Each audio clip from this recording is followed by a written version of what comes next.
अगर आप भी 15 क्वेश्चंस टू नो योर दोषा जैसे टेस्ट भर के ये सोच रहे हैं कि आप वात प्रकृति के हो या कफ प्रकृति के हो, तो रुक जाइए, आप गलती कर रहे हैं। क्योंकि कोई भी क्विज से आप ये नहीं समझ सकते कि क्या दोषा है। ये समझना एक आर्ट है जो एक संवेदनशील ऑब्जर्वेशन से आती है। और उसके पहले हमें ये पता होना चाहिए कि वात पित्त कफ होता क्या है। बहुत बार ऐसे कैजुअल कॉन्वर्सेशन में अगर मैं किसी को बोलती हूँ कि आपके इसलिए साथ हो रहा है क्योंकि आप वात प्रकृति के हो, तो आगे से पूछते हैं कि ये वात प्रकृति होता क्या है। तो उससे मुझे पता चला कि लोगों ने उसका नाम तो सुना है वात पित्त कफ का, लेकिन उसे उनके स्वभाव के बारे में नहीं पता। तो आज की वीडियो में पहले हम अपने बेसिक्स क्लियर करेंगे।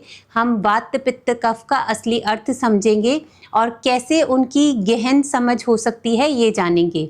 और हाँ, हम क्वेश्चनर के बारे में भी बात करेंगे, पर तब जब आपको ये पता हो कि आप देख क्या रहे हैं। और आपने ये देखा होगा अक्सर बार, एक ही प्लेट का खाना किसी को तो तुरंत वेट गेन करा देता है और कोई वही खाना रोज खा के भी पतला रहता है। कुछ लोग हर चीज़ इंस्टेंटली याद रख लेते हैं और कुछ को बार बार पढ़ने के बाद भी कन्फ्यूजन रहता है। किसी का मूड हर वक्त चेंज होता रहता है, तो कोई हर सिचुएशन में शांत बना रहता है। कोई हर काम तेज़ी से करता है, परफेक्शन चाहता है, और कोई हर काम में बस आराम ढूंढता है। कभी सोचा है कि ये फ़र्क क्यों होता है? ये सिर्फ जेनेटिक्स नहीं है, ये आपके अंदर के 5 तत्वों का खेल है। ये 5 तत्व ही आपका दोषिक मेकअप बनाते हैं, वात पित्त और कफ। लेकिन आज की वीडियो में हम सिर्फ ट्रेड्स की बात नहीं करेंगे, हम वो पूरा सिस्टम समझेंगे जिससे आप बने हो।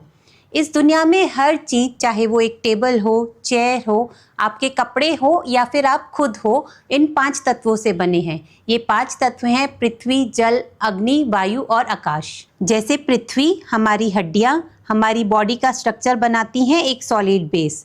जल है हर चीज़ में फ्लूइडिटी, जैसे बॉडी फ्लूइड्स, ब्लड, सलाइवा। अग्नि है बॉडी की हीट, जैसे डाइजेशन की एनर्जी और मेटाबॉलिज्म।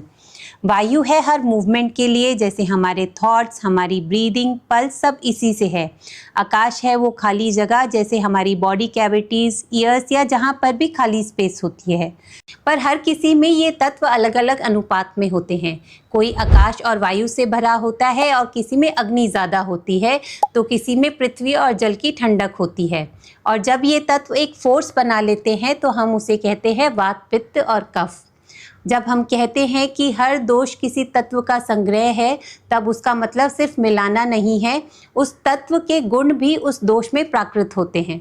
हर तत्व का अपना नेचर है और यही नेचर हमें दोष में दिखाई देता है। अगर वात दोष की बात करें तो ये बना है आकाश और वायु से। दोनों ही हल्कापन, गतिमान, सूक्ष्म वाले तत्व हैं।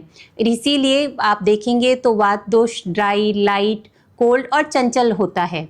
पित्त बना है अग्नि और जल से। अग्नि से मिलती है उसे तीक्ष्णता, ऊष्मता और एनर्जी ऑफ ट्रांसफॉर्मेशन, और जल से मिलता है थोड़ा ल्यूब्रिकेशन, थोड़ा स्नेह। इसलिए पित्त कभी ऑयली भी हो सकता है और अगर ज़्यादा बढ़ जाए तो स्वेटिंग, स्किन रैशेस जैसे लक्षण भी दे सकता है। कफा बना है पृथ्वी और जल से। पृथ्वी देता है उसे स्टेबिलिटी, हैवीनेस, ग्राउंडिंग, और जल से मिलता है कोहेशन एंड ल्यूब्रिकेशन। इसलिए कफा ठंडा, मॉइस्ट और कभी कभी चिपचिपा भी होता है। ये तत्वों का गुण ही है जो दोष के रियल स्वभाव बनाते हैं। वात वाले लोग ज़्यादा क्रिएटिव, एक्सप्रेसिव और फास्ट मूविंग होते हैं। इनकी बॉडी अक्सर पतली होती है और ठंड से जल्दी इफेक्ट होती है। इनका डाइजेशन कभी स्ट्रांग होता है, कभी बिल्कुल वीक। Unpredictability is common. इनकी एनर्जी कभी टॉप पे होती है, कभी बिल्कुल क्रैश। पित्त वाले लोग फोकस, ड्रिवन और थोड़े इम्पेशेंट भी होते हैं। इनका मेटाबॉलिज्म स्ट्रांग होता है, भूख टाइम पे लगती है, अगर खाना ना मिले तो इरिटेशन बढ़ता है। उनका शरीर जनरली वार्म होता है और उन्हें गर्मी पसंद नहीं आती। लेकिन अगर पित्त बढ़ जाए तो एसिडिटी, गुस्सा और इरिटेबिलिटी सब ज़्यादा दिखते हैं। कफा प्रकृति वाले लोग जनरली हैवी बिल्ट होते हैं, स्किन थोड़ी ऑयली होती है और डाइजेशन स्लो। ठंड इन्हें पसंद आती है पर मोशन नहीं। अगर कफ बढ़ जाए तो मोटिवेशन कम हो जाता है, वेट बढ़ता है और माइंड हैवी फील करता है। अगर आप ये कैरेक्टरिस्टिक्स सुनकर कंफ्यूज हो गए हैं, अगर आपको लग रहा है कि यार मेरे अंदर तो वात कैरेक्टरिस्टिक्स भी है, पित्त कैरेक्टरिस्टिक्स भी हैं, तो रिलैक्स कीजिए, ये कन्फ्यूजन नॉर्मल है। ज़्यादातर लोग एक दोष वाले नहीं होते। हम में अक्सर लोगों में तीनों दोष होते हैं, बट अलग अलग मात्रा में होते हैं। जैसे किसी में वात दोष प्रधान होता है और पित्त दोष सेकेंडरी होता है, तो हम उसे बोलते हैं वात पित्त प्रकृति।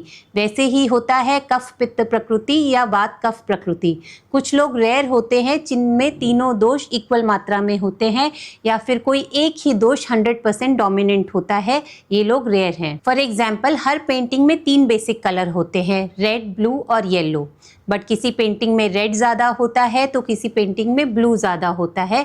वैसे ही हमारा बॉडी और माइंड भी एक मिक्स है, और वही बनाता है हमारी यूनिक प्रकृति जो आप जन्म से लेके आए होते हो।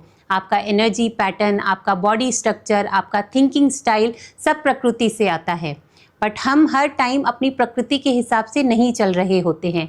कभी लाइफस्टाइल गलत होता है, कभी डाइट और कभी स्ट्रेस, और तब आता है विकृति, मतलब दोषों का इम्बैलेंस। अगर इसे एक एग्जाम्पल से समझे तो आपके फ़ोन का ब्राइटनेस लेवल एकदम परफेक्ट था। जब आप धूप में गए तो आपने उसे फुल ब्राइट कर दिया और रात में फुल डिम। तो प्रकृति वही आपका डिफ़ॉल्ट सेटिंग है, और विकृति आपका वो टेम्प्ररी एडजस्टमेंट है जो कभी कभी ज़रूरी होता है, बट अगर वो परमानेंट बन जाए तो सिस्टम गड़बड़ होने लगता है। एक लड़की जो बचपन से एकदम लाइट वेट, लीन बॉडी और जल्दी से थकने वाली थी, अब वो थोड़ी थोड़ी देर में बोर हो जाती थी। ज़्यादा बोलना, रात में नींद ना आना, ये टिपिकली उसके वात प्रकृति के साइंस थे। बट पिछले कुछ 1-2 साल में वो ज़्यादा स्पाइसी फूड खाने लगी, स्ट्रेस भी बढ़ गया, एसिडिटी होने लगी, फेस पे पिंपल्स आने लगे और छोटी छोटी बात पे गुस्सा आने लगा। तो लोगों को लगा ये पित्त प्रकृति है, बट पित्त उसकी प्रकृति नहीं, एक्चुअल में विकृति थी, पित्त का इम्बैलेंस। यही कन्फ्यूजन होता है जब आप किसी क्वेश्चनर को पढ़ के अपनी प्रकृति डिसाइड कर सकते हैं।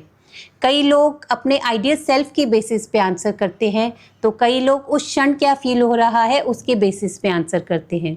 हो सकता है आपका आंसर डिपेंड करे आपके मूड पर, या कल रात को नींद नहीं आई तो वात मार्क कर दिया। पर ये परमानेंट ट्रेट्स नहीं है, ये तो आजकल का हाल है। तो क्या क्वेश्चनर एकदम बेकार है? नहीं, लेकिन क्वेश्चनर तब काम करता है जब आप अपने आप को ईमानदारी से समझ सके, जब आपको ये पता रहे कि आपको ऑब्जर्व क्या करना है, और यहाँ पर प्रकृति और विकृति का भेद समझना ज़रूरी हो जाता है। अब मैं आपके साथ कुछ ऐसे पॉइंटर्स शेयर कर रही हूँ जिसको आपको क्वेश्चनर फिल करने के पहले समझना ज़रूरी है। सबसे पहले अपने बचपन को याद कीजिए, जब आप एकदम नेचुरल और अनकंडीशनड थे। इसके लिए आप अपनी फैमिली मेम्बर्स या अपने पेरेंट्स की मदद भी ले सकते हैं। आपका एनर्जी लेवल कैसा होता था? आपको ज़्यादा ठंड लगती थी या गर्मी? आप किस टाइप के खाने की तरफ नेचुरली अट्रैक्ट होते थे? आपका नेचर कैसा था? काम, एक्टिव, एग्रेसिव या इमेजिनेटिव? आपका डाइजेशन कैसा रहता था? एसिडिटी या कॉन्स्टिपेशन? और अब अपने करंट पैटर्न्स को ऑब्जर्व कीजिए, ये आपकी विकृति बताते हैं। आजकल आपका मूड कैसा रहता है? आप किस सिम्टम से परेशान हैं? क्या आप इजीली इरिटेबल हो या डीमोटिवेटेड फील करते हो? आपका वेट, स्किन, स्लीप, हेयर कैसा रिस्पॉन्ड करता है स्ट्रेस पे? तो जब अब आप क्वेश्चनर पढ़ें तो क्वेश्चन का जवाब इन दोनों एस्पेक्ट्स को माइंड में रखते हुए दें। जो आपका बचपन से लॉन्ग टर्म पैटर्न है वो आपकी मूल प्रकृति है, और जो हाल फिलहाल में डेवलप हुआ है वो आपकी विकृति है।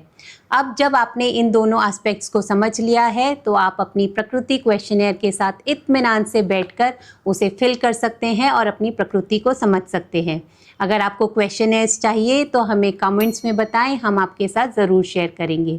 अगर आपको इस वीडियो से क्लैरिटी मिली हो तो प्लीज़ लाइक करें, ज़्यादा से ज़्यादा लोग के साथ शेयर करें, जिससे ज़्यादा लोग इस भेद को समझ पाएँ और ज़्यादा अवेयर हो पाएँ। और अगर आपको ठीक लगे तो चैनल को सब्सक्राइब करें। मिलते हैं अगले वीडियो में कुछ नए रहस्यों के साथ। हरिओम।